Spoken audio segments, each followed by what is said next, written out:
So friends, আমি আগের ভিডিওতে বলেছিলাম যে আমরা গঙ্গাসাগর ট্যুরে এসেছি। সো সর্বপ্রথম আমাদের তারকেশ্বর নিয়ে এসেছিলো। সো এটা দেখতে পাচ্ছ মানে তারকেশ্বরের ওভারব্রিজ, আর এটা দেখতে পাচ্ছি স্টেশনটা অনেকটাই বড় ছিল। আর এটা দেখতে পাচ্ছ মানে গেট, তারকেশ্বরের গেট। সো আমরা ফার্স্ট সকাল সকাল গেছিলাম, ফাঁকায় পুজো দিয়ে এসেছি, জল ঢেলে এসেছি।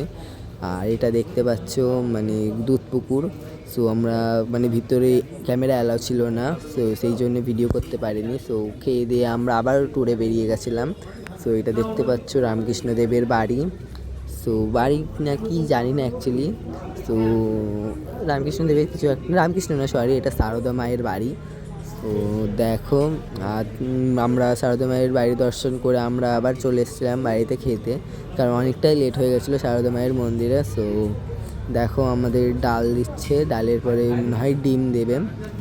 সো দেখো, আর এই দেখো এই দাদু দুটো কিন্তু মানে একটা ড্রাইভার পিছনেরটা, আর যে এই ডাল দিচ্ছিলো ওইটা একটা দাদু হয়, খুবই মজা করছিল। আর আমাদের ডিম ভাত দিয়েছিল। সো আমরা খেয়ে দিয়ে আবার ট্যুরে বেরিয়ে গেছিলাম। সো দেখো আমরা টোটোয় আছি। সো এখানে বেশিরভাগ আমরা রামকৃষ্ণদেবেরই মানে বেশিরভাগ মন্দিরগুলো দেখেছি। সো এটা দেখতে পাচ্ছি রামকৃষ্ণদেবের মন্দির।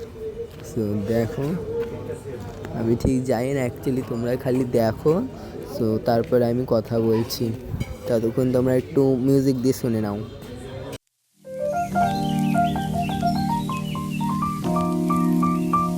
সো ফ্রেন্ডস, এখন তোমরা যে মন্দিরটা দেখতে পাচ্ছ এটা নাকি এখানকার জীবন্ত কালী মায়ের মন্দির।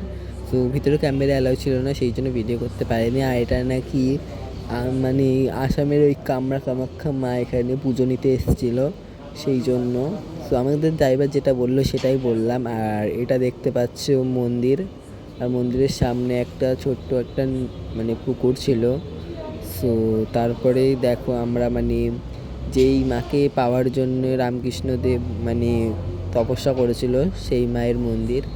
সো সেই মাকে তোমাদের দর্শন করাবো। সো এই দেখো, দেখতে পাচ্ছ, তোমরাও দর্শন করে নাও। সো যেখানে যেখানে ছবি তোলা অ্যালাউ ছিল, ভিডিও করা অ্যালাউ ছিল, সেখানে সেখানে আমি ভিডিও করেছি, আর যেখানে ছিল না সেখানে আমি ভিডিও করিনি। আর এটা দেখতে পাচ্ছ, দেখো আমরা এখন এটা অন্য একটা চলে এসেছি, অন্য একটা মন্দিরে।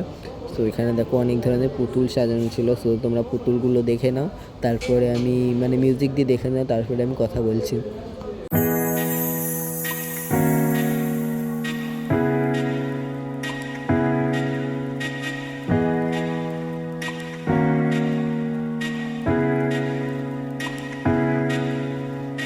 তোমরা তো পুতুলগুলো দেখলে, দেখো এটা মূল মন্দির। তারপরে দেখো আমরা অন্য একটা মন্দিরে চলে এসেছিলাম। এই দুই মন্দিরের মা দুর্গার নাকি সর্বপ্রথম চক্ষুদান হয়েছিল, মানে রামকৃষ্ণদেব করেছিল। আর এটা দেখো আমরা আর একটা অন্য মন্দিরে চলে এসেছি, মানে এখানটায় নাকি রামকৃষ্ণদেব মানে শিব সেজে নাটক করেছিল, নাটক করে মানে অজ্ঞান হয়ে গেছিলো, অজ্ঞান হয়ে পড়ে গেছিলো এখানটায়। সো সেটাই তোমাদের সাথে শেয়ার করলাম। এই দেখো, এটা দেখো বিগ্রহ। সো দেখতে থাকো। সো ফ্রেন্ডস, তোমাদের ভিডিওটা কেমন লাগলো, আশা করি ভালো লেগেছে। সো ততক্ষণে টাটা।